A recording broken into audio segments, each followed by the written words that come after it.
নমস্কাৰ অগ্নি এডুকেটৰৰ আন এটা নতুন ভিডিঅ'লৈ মই অৰ্ণৱজ্যোতি কোঁৱৰে আপোনালোক সকলোকে স্বাগতম জনাইছোঁ।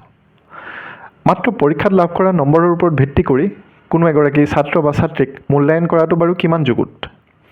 এনেধৰণৰ মূল্যায়নৰ জৰিয়তে ছাত্ৰ ছাত্ৰীয়ে কোনো এটা বিষয় কিমান আয়ত্ত কৰিব পাৰিছে বা বিষয়বস্তুৰ ওপৰত তেওঁলোকৰ কিমান জ্ঞান হৈছে তাক বাৰু শুদ্ধকৈ প্ৰতিফলিত কৰিব পৰা যায়নে? এনেধৰণৰ কিছুমান প্ৰশ্নৰ ওপৰত চিন্তা চৰ্চা আমাৰ শিক্ষিত মহলৰ মাজত প্ৰায়ে চলি থকা দেখা যায়।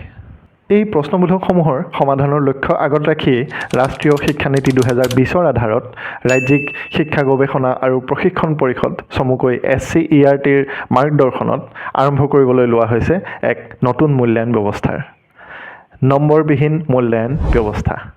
হয়, আগন্তুক 2025-26 শিক্ষাবৰ্ষৰ পৰাই অসমৰ প্ৰাথমিক বিদ্যালয়সমূহৰ প্ৰথম আৰু দ্বিতীয় শ্ৰেণীত কাৰ্যকৰী কৰা হ'ব এই নতুন মূল্যায়ন ব্যৱস্থা।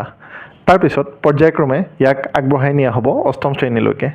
এই নতুন ব্যৱস্থাত শিক্ষাৰ্থী এগৰাকী শিক্ষা গ্ৰহণৰ ক্ষেত্ৰত কিমান আগবাঢ়িব পাৰিছে বা বিষয়বস্তুৰ ওপৰত তেওঁৰ কিমান সম্যক জ্ঞান হৈছে তাক বুজাবলৈ শিক্ষকে নম্বৰৰ সলনি ব্যৱহাৰ কৰিব ষ্টাৰ অৰ্থাৎ তৰা চিহ্নৰ।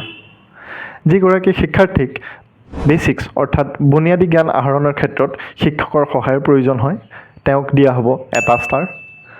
যিগৰাকী শিক্ষাৰ্থীয়ে কিছু পৰিমাণে বুনিয়াদী জ্ঞান আহৰণ কৰিছে অথচ তেওঁক কিছু ক্ষেত্ৰত শিক্ষকৰ সহায়ৰ প্ৰয়োজন হয় তেওঁক দিয়া হ'ব দুটা ষ্টাৰ।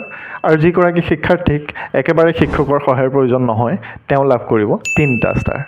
এই ইভালুৱেশ্যন হ'ব কোৱাৰ্টাৰলি অৰ্থাৎ প্ৰত্যেক 3 মাহৰ মূৰে মূৰে শিক্ষকে কৰিব লাগিব এই মূল্যায়ন আৰু ইয়াক লিপিবদ্ধ কৰা হ'ব ৰাজ্যিক শিক্ষা গৱেষণা আৰু প্ৰশিক্ষণ পৰিষদে ইতিমধ্যে প্ৰস্তুত কৰি লোৱা এখন 8 পৃষ্ঠাজোৰা ৰিপৰ্ট কাৰ্ডত। বছৰৰ শেষত এই আটাইবিলাক মূল্যায়নৰ ওপৰত ভিত্তি কৰি শিক্ষাৰ্থীক প্ৰদান কৰা হ'ব 4 ধৰণৰ গ্ৰেডৰ: প্ৰাথমিক, অগ্ৰগতি, দক্ষ আৰু উন্নত। SCERTৰ মাননীয় সঞ্চালক মহোদয়ৰ মতে এই নতুন ব্যৱস্থাত মুখস্থ বিদ্যাৰ গুৰুত্ব কমিব আৰু তাৰ ঠাইত ছাত্ৰ ছাত্ৰীসকলৰ মাজত সুস্থ প্ৰতিযোগিতাসুলভ মানসিকতাই গুৰুত্ব পাব। এই নতুন ব্যৱস্থা ছাত্ৰ ছাত্ৰীসকলৰ মাজত প্ৰৱৰ্তন কৰাৰ আগতেই শিক্ষক শিক্ষয়িত্ৰীসকলকো ইয়াক সুচাৰুৰূপে চলাই নিব পৰাকৈ প্ৰশিক্ষণৰ নিশ্চয় প্ৰয়োজন হ'ব। জানিব পৰা মতে SCERTয়ে ইতিমধ্যে শিক্ষক শিক্ষয়িত্ৰীসকলৰ প্ৰশিক্ষণৰ বাবে নীতি নিৰ্দেশনা প্ৰস্তুত কৰি উলিয়াইছে। কিন্তু কেৱল চৰকাৰ, বিদ্যালয় কৰ্তৃপক্ষ আৰু শিক্ষক শিক্ষয়িত্ৰীসকলৰ প্ৰচেষ্টাতেই কোনো শিক্ষা ব্যৱস্থা তেতিয়ালৈকে সম্পূৰ্ণ ফলপ্ৰসূ হৈ উঠিব নোৱাৰে যেতিয়ালৈকে সমাজ আৰু অভিভাৱক অভিভাৱিকাসকলে এই ব্যৱস্থাত অন্তৰ্নিহিত চিন্তাক অনুধাৱন কৰি নলয়, যেতিয়ালৈকে তেওঁলোকে ইয়াত সক্ৰিয়ভাৱে অংশগ্ৰহণ নকৰে। আমি প্ৰতিগৰাকী শিক্ষাৰ্থীৰ মনস্তত্বক বুজিবলৈ চেষ্টা কৰিব লাগিব আৰু ছাত্ৰ ছাত্ৰীসকলক বিশেষকৈ স্কুলীয়া ছাত্ৰ ছাত্ৰীসকলক প্ৰতিযোগিতাৰ ভুল সংজ্ঞা বুজাই দিয়াৰ পৰা বিৰত থাকিব লাগিব। আশা কৰোঁ সকলোৰে সন্মিলিত প্ৰচেষ্টাত এই নতুন ব্যৱস্থা সাফল্যমণ্ডিত হৈ উঠক আৰু অসমৰ শিক্ষাখণ্ডৰ গুণগত মানদণ্ডৰ উত্থান ঘটক।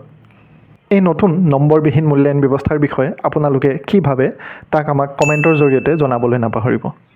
শেষত মই প্ৰত্যেকগৰাকী শ্ৰোতা দৰ্শকৰ বাবে এটি মাত্ৰ প্ৰশ্ন এৰি থৈ যাব বিচাৰিছোঁ যে ছাত্ৰ ছাত্ৰীসকলে বিদ্যালয়ৰ পৰীক্ষাসমূহত লাভ কৰা এই নম্বৰবিলাক আচলতে তেওঁলোকৰ দক্ষতাৰ মাপকাঠি নে সমাজখনে, শিক্ষক শিক্ষয়িত্ৰীসকলে আৰু অভিভাৱক অভিভাৱিকাসকলে তেওঁলোকৰ শিক্ষাৰ ক্ষেত্ৰত দিবলৈ থাকি যোৱা গুৰুত্বকণৰহে খতিয়ান? এবাৰ ভাবি চাব।